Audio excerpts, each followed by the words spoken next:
Мен Жамбыл ауданы Аса ауылы Бауыржан Момышұлы атындағы мектеп гимназиясының жас зерттеушісі Ешназар Гүлдария. Менің денсаулық және қоршаған орта атты жобамның басты мақсаты қоршаған ортаның ластануы және оның адам денсаулығына тигізетін әсерін зерттеу және салауатты өмір салтына әсер ететін іс-шараларды насихаттау. Қазіргі кезде адамның өмір сапасына тікелей әсер ететін екі фактор бар: денсаулық және қоршаған орта. Қоршаған ортаның ластануы, экологиялық тепе-теңдіктің бұзылуы, судың, топырақтың, ауаның ластануының барлығы адамның физикалық және психикалық денсаулығына кері әсерін тигізеді. Мен өзімнің тұрғылықты жерім Аса ауылының маңындағы Амангелді газ өңдеу зауытына келдім.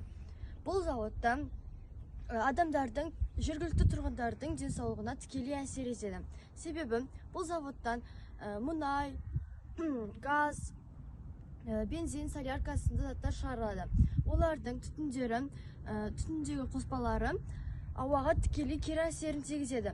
Фосфор және фосфориттің айтқыштарын өндіретін зауыттардың бірі Жамбыл облысында орналасқан Қазфосфат зауытындамыз.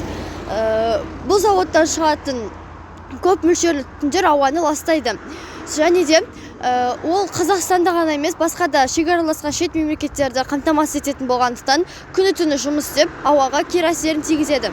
Қазфосфат өндірісі барысында фосфогипс сынды керек емес қалдықтар осылай үйінді болып жатады. Мен халықтың денсаулығы мен қоршаған орта байланысын анықтау үшін халықтан сұхбат алдым. Енді әсер еткенде жастарға енді жақсы бәрі. Бірақ үлкен кісілерге қоршаған ортаның ауа райы, ауасы нашар деуге болады. Қоршаған ортаның сапасы сіздің денсаулығыңызға қалай әсер етуде? Қазіргі таңда экологияның әсері болуы мүмкін. Көп адамдарда су жағынан или болмаса тері аурулары, басқа да аурулар пайда болып жатыр ғой енді. Сондықтан мен енді таза ауаға келсек, газ бар біздің ауданда. Осы газдың әсерінен болуы мүмкін. Болмаса судың ластануынан болуы мүмкін. Енді не айтуға болады? Қазір ауаның ластануы, судың ластануы деген көп болып жатыр. Судан тері аурулары, аллергия шығып жатыр. Осы сұхбаттың нәтижесінде аудандық емхананың дәрігері Айгүл Мейрамбекқызынан жауап іздеп көрдік. Сіздерге шағымдар көп келеді.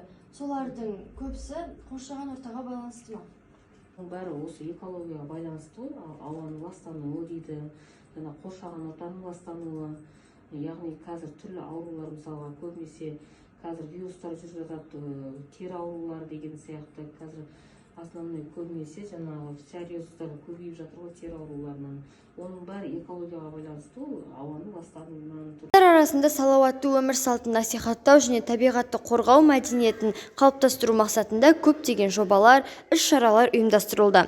Қалдықтарға екінші өмір сыйла, макулатура, қалқаламен суреттелген әлем, экологиялық сабақтар, ағаштар отырғызу жұмыстары жасалуда.